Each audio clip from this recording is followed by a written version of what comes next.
दोस्तों, शेयर बाजार एक ऐसी जगह है जिसने कई साधारण लोगों की लाइफ को असाधारण तरीके से बदला है। दोस्तों, कई सारे ऐसे एग्जाम्पल भी हैं जिनमें लोगों के बस कुछ हजार रुपए करोड़ों में बदले हैं। और ऐसा ही एक एग्जाम्पल है एक आदमी का जिसने 1993 में एक कंपनी के कुछ शेयर्स खरीदे थे, जिन्होंने उसे 7 लाख और 40,000% के रिटर्न दिए। यानी कि उसने सिर्फ 10,000 रुपए उस कंपनी में उस समय इन्वेस्ट किए होंगे, तो उसकी इन्वेस्टमेंट वैल्यू 7 करोड़ और 40 लाख रुपए की हो गई होगी। वैसे रियलिटी में तो उसने 10,000 रुपए इन्वेस्ट नहीं किए थे, लेकिन मैं 10,000 रुपए इसलिए मान रही हूँ ताकि एग्जाम्पल सिंपल टू अंडरस्टैंड रहे। उसने इन्वेस्ट किया था MRF कंपनी के शेयर्स में, और इन्वेस्ट करने के बाद ही वो किसी रीजन से कोमा में चला गया था और कई सालों तक कोमा में ही रहा। जब उसे होश आया तो उसने देखा कि उसके पोते ने उसकी रिकवरी में बहुत मदद करी है, जिसके रिटर्न में उसने अपने पोते को MRF के वो शेयर्स दे दिए जो उसने खरीद के रखे हुए थे। उसे ये अंदाजा नहीं था कि उसके शेयर्स की वैल्यू आज कितनी हो चुकी है। तो जब उसके पोते ने उसकी कीमत पता करी तो जान के सब हैरान थे कि उनकी कीमत कई 100 करोड़ों में हो चुकी थी। वैसे दोस्तों, ये स्टोरी सुन के आपके मन में भी ये बात तो जरूर आ रही होगी कि काश किसी तरीके से मैं टाइम ट्रेवल कर पाऊँ और टाइम में पीछे जाके MRF के शेयर्स खरीद लूं। वैसे दोस्तों, टाइम ट्रेवल तो पॉसिबल नहीं है।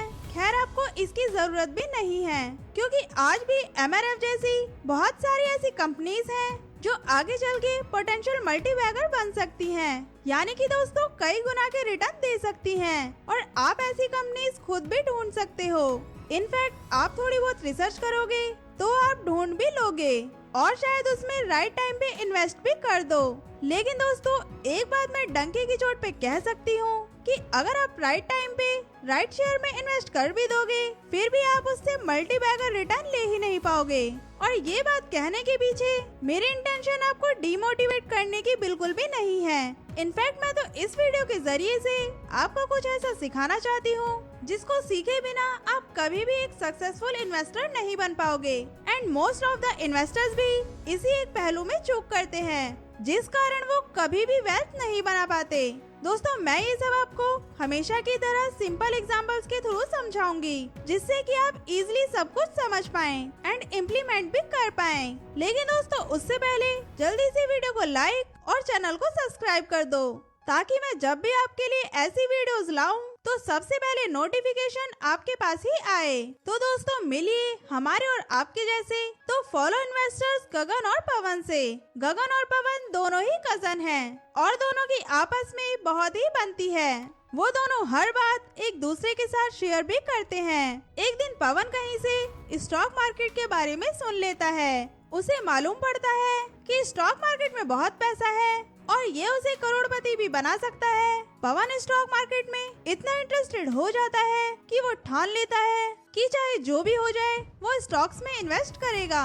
वो अपने सेव किए हुए 10,000 रुपयों को इन्वेस्ट करने का प्लान करता है, और यही बात पवन गगन को बताने के लिए एक्साइटेड हो रहा होता है। बड़ी मुश्किल से वो जैसे तैसे करके वो रात निकालता है, और सुबह होते ही नाश्ता पानी करके सबसे पहले अपने कजन गगन के घर के लिए निकल जाता है। गगन भी बड़े आराम से सोफे पे बैठा होता है और स्नैक्स के मजे ले रहा होता है। पवन धीरे से जाता है और सबको ग्रीट करता है, और फिर गगन के पास जाकर खड़ा हो जाता है, और फिर बड़ी एक्साइटमेंट के साथ वो गगन को कहता है कि यार गगन, मुझे एक ऐसी चीज के बारे में पता चला है जिससे हम अमीर बन सकते हैं। ये सुन के गगन पवन की तरफ मुड़ता है और क्यूरियोसिटी के साथ उसकी तरफ देखता है, और पवन से पूछता है, हाँ बता भाई, ऐसा तेरे हाथ क्या लगा जिससे तू इतना एक्साइटेड है। इस पे पवन कहता है, यार मुझे स्टॉक मार्केट के इन्वेस्टमेंट के बारे में पता चला है।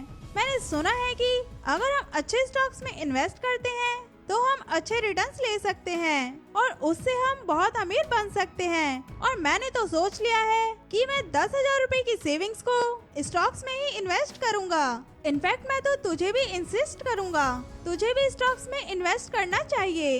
गगन भी पवन की बातों से कन्विंस हो जाता है और वो भी डिसाइड कर लेता है कि वो भी पवन के इन्वेस्टमेंट अमाउंट को मैच करता हुआ 10,000 रुपए इन्वेस्ट करेगा। ये सब डिसाइड करने के अगले ही दिन दोनों कजन्स गगन और पवन एक डीमेट अकाउंट ओपन कर लेते हैं, जो कि बाय द वे अगर आप भी ओपन करना चाहते हो तो फ्री में अपस्टॉक्स के साथ इजीली ओपन कर सकते हो।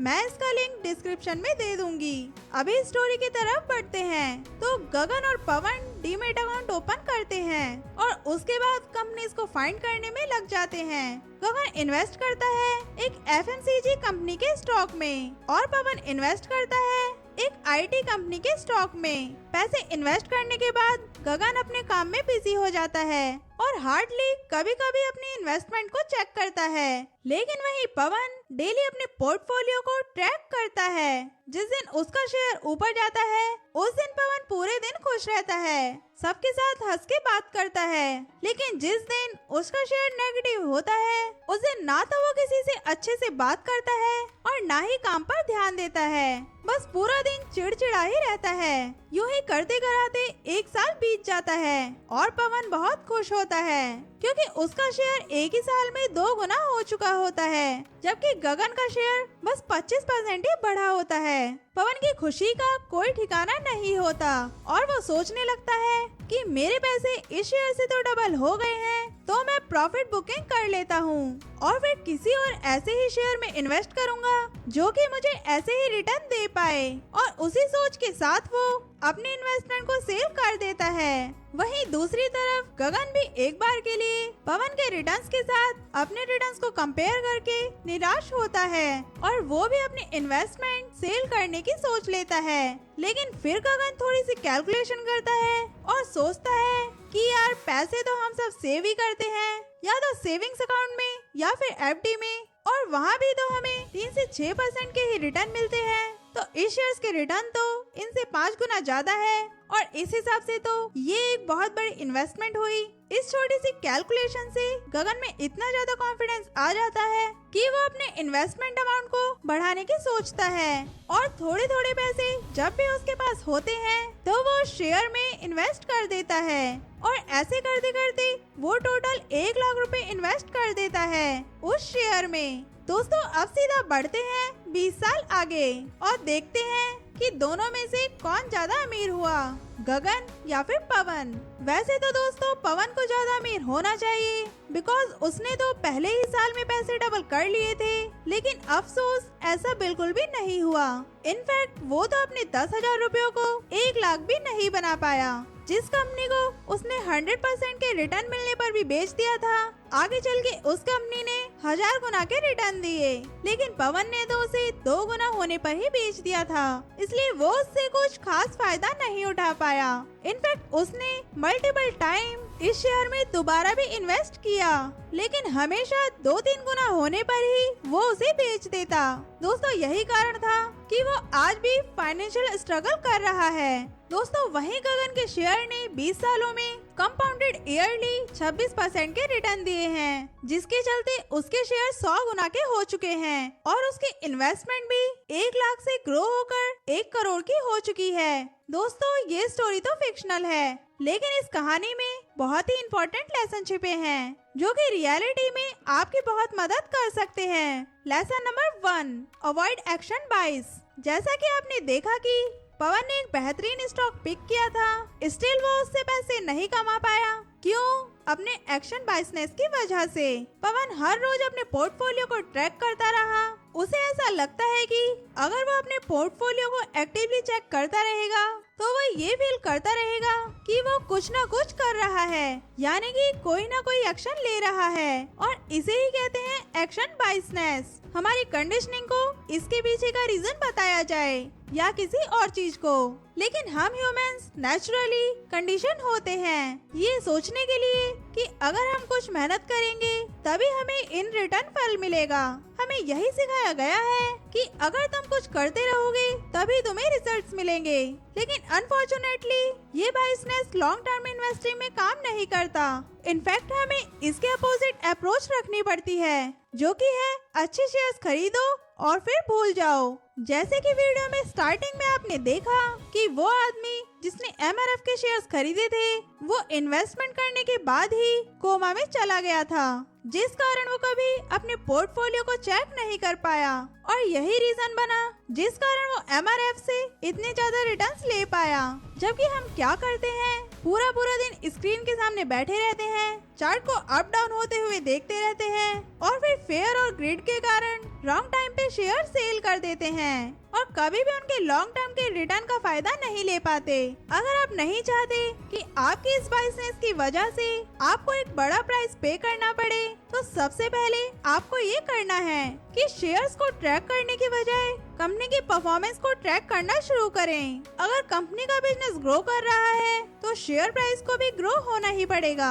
आज चाहे वो शेयर कितना भी अंडर परफॉर्म क्यों ना कर ले, लेकिन एटलीस्ट उस कंपनी के बिजनेस परफॉर्मेंस को फॉलो करना ही पड़ेगा।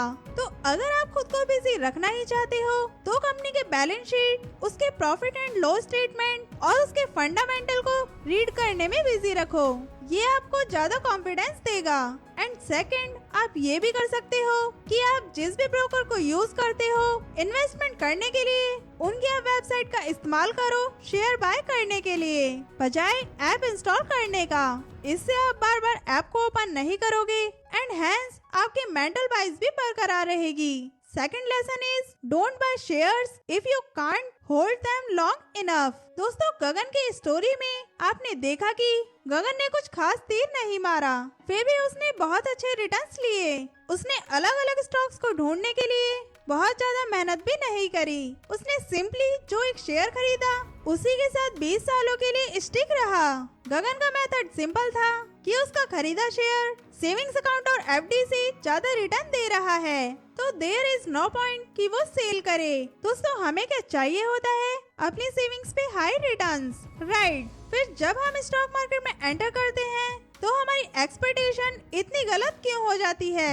हम क्यों जल्दी से जल्दी अपने पैसों को मल्टीप्लाई करने की सोचते हैं? स्टॉक मार्केट को इस तरीके से देखना शुरू करो कि ये आपको किसी भी और इन्वेस्टमेंट ऑप्शन से अच्छे रिटर्न दे सकता है लॉन्ग टर्म में। लेकिन अगर आप शॉर्ट टर्म के उतार चढ़ाव को देख के कोई गलत डिसीजन नहीं ले लेते हो, तो गगन और पवन की स्टोरी की सबसे बड़ी लर्निंग यही है कि अगर आपको कई हजार गुना रिटर्न देने वाली कंपनी भी मिल जाए, लेकिन आप उसमें से 2, 3 या 4 गुना होने पर ही निकल गए, तो फिर चाहे आप उसके जैसी 1000 कंपनी ही क्यों ना ढूंढ लो, आपको कोई फायदा नहीं होने वाला। वहीं अगर आप एक एवरेज से रिटर्न देने वाली कंपनी में लॉन्ग टर्म के लिए इन्वेस्टेड रहोगे, तो आप उससे भी करोड़ों की वेल्थ बना सकते हो। स्टॉक्स को बार बार खरीदना बेचना और मार्केट को टाइम करने की कोशिश करना कि मैं सही टाइम पर एंटर कर लूंगा या सही टाइम पे एग्जिट कर लूंगा, ये सोच रखना एक बहुत बड़ी बेवकूफी है। स्टॉक मार्केट में वही पैसा कमाते हैं जो चीजों को सिंपल रख पाते हैं। इसलिए अपनी स्टॉक मार्केट जर्नी को बोरिंग बनाओ और इसमें थ्रिल एक्साइटमेंट ढूंढने की कोशिश मत करो। अगर आपको थ्रिल चाहिए ही है तो आप कसिनो चले जाओ, वहाँ आपको भर भर के थ्रिल मिलेगा।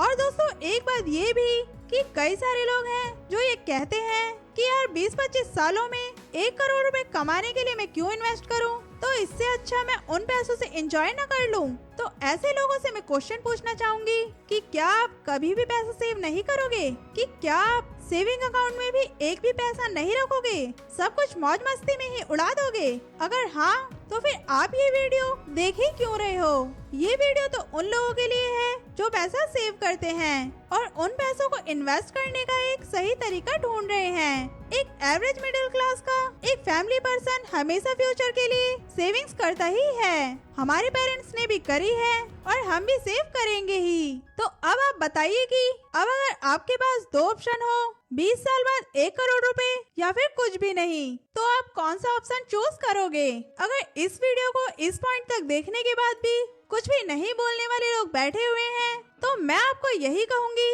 कि आप धन्य हैं प्रभु।